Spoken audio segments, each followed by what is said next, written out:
So I started painting minis, and to be perfectly honest with you, when I woke up this morning, I was pretty sure I was not gonna do a video, but here we are, and I don't really have much of a plan, but I'll tell you what.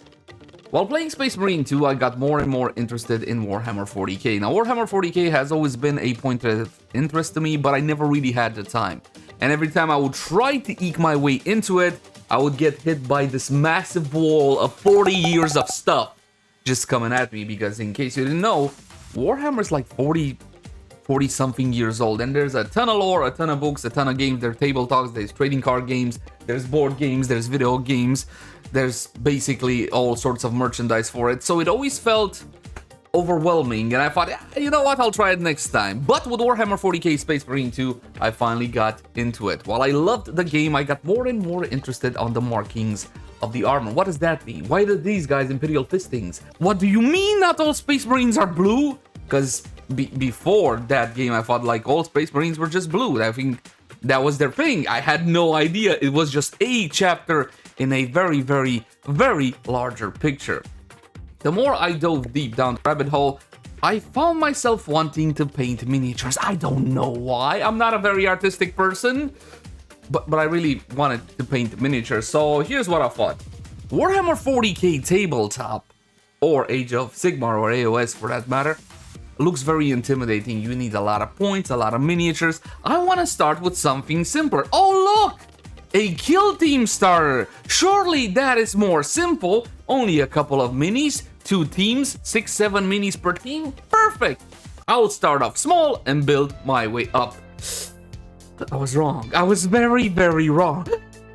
But of course, simply buying a Warhammer starter set is simply not enough. You need to go further down the rabbit hole.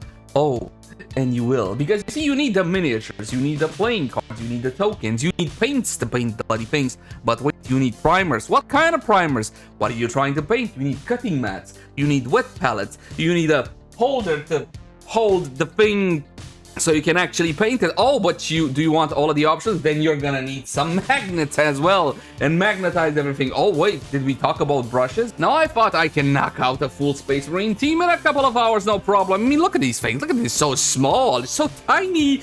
Surely they can't take that long to paint, can they? And the truth is, it really depends on who you are as a person. Some guys simply want them tabletop ready. They would dip them in paint, throw them on a base, and say, hey, the tabletop ready. Kind of, almost, maybe. Shut up, leave me alone. I bought white primer because I wanted to do Imperial Fists as my first color scheme. Yeah, I know. Now, looking back at it, going for an Imperial Fist, going for yellow as your first color scheme, maybe not the smartest choice in the world. But regardless, the white primer went wrong, and then I had to use isopropyl alcohol and brush the crap out of the little pieces of plastic until I hated my life. And then I thought, okay, I got it, I'll prime again. I warmed up the bottle, I kept it into warm water, it was hot, it was ready, the temperature outside was perfect, there was no wind blowing.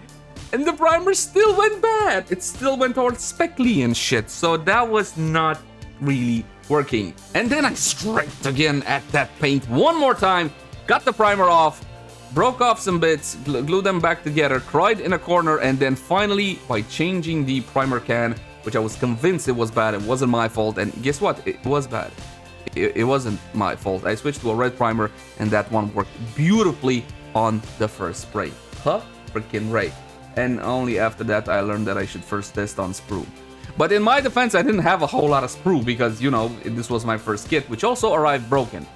After being done with the first guy that I ever painted, I was not happy with myself. It was streaky, it was messy, it was globby, it was gluey, it was nowhere near the miniatures I saw online. Now, don't get me wrong, I had no delusions. I didn't think I was gonna get as cool of a result as these guys, but still mine looked like something my daughter drawn up, or actually she would probably have done a better job.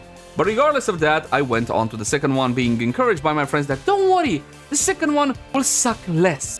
The second one came out significantly better. I even did some shading on the cloak over there on the black sides. And you know what? I was starting to get happy with my results. But then somebody told me, hey Leyzar, have you chopped slap? And of course, I didn't know what that meant. But I asked my friend, hey, what's this slap job business? I understand it's quick, painless, and gets me better results. and then I slap chopped my next miniature. And this was the first miniature I was content with. I was happy with. It looked fine. I even bought these little decals to put on the shoulder, because what's an Imperial fisting without proper fisting? And it looked half decent. I was happy finally with the results. And from this point onward, it only got better and better and better, with the captain, in my opinion, looking by far the best out of my Space Marine team. Because in the Kill Team starter set, you get a Space Marine team, and you also get a Death Guard or Plague Marine set. And I was happy and content and smiling, but then I built the Death Guard, and oh my god, I realized very quickly after the first 6-7 miniatures painted that these guys just simply had so much more detail. I was looking at them horrified. Holy, can I even paint something? It's so tiny.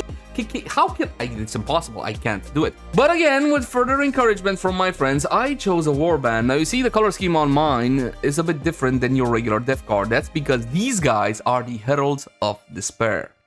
They have a much more darker foresty green, and their trim is colored in silver. There's more to the Heralds of Despair than just their armor and their trim, but the point is they simply are different than the regular Icky Poo Death Guard. But fret not, my friends, Icky Poo they are, because there's pustules and boils and pus and worms and flies and icky stuff all over them, and I was never a fan of this thematic, but I painstakingly painted my first Death Guard miniature. I even selectively lacquered boils and pusses to make them look shiny so they're more gross. And you know what? When it was all said and done, after about 2 days, I loved the way it came out.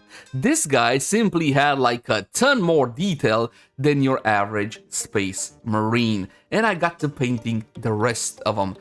And of course, each single Space Marine took about a day or two, and I had big breaks in between them simply because I just didn't have the time to paint every single day, because, you know, work is work. And I finally finished them. It only took 8 months from when I bought them to actually finish painting. And don't get me wrong, I didn't spend more than a day or day and a half, or maximum 2 days per mini, with this guy being absolutely the most difficult one, but again, time was a factor. Finally, with my minis done, I bought some cases, I magnetized them so they look all nice and spiffy and dust doesn't get on them, and I went to my local game store and said, hey, I'm ready to play, can anybody play with me, Kill Team? Nobody wanted to play. And that's it, that has been my story so far with Kill Team. I got another story with the tabletop itself, but I'll save that one for another time. Now, what was the point of this video? I got no clue. I just felt like sharing. But if you like this kind of content, make sure to subscribe for more. As always, my name has been Lazar, and I'll catch you guys in the next one.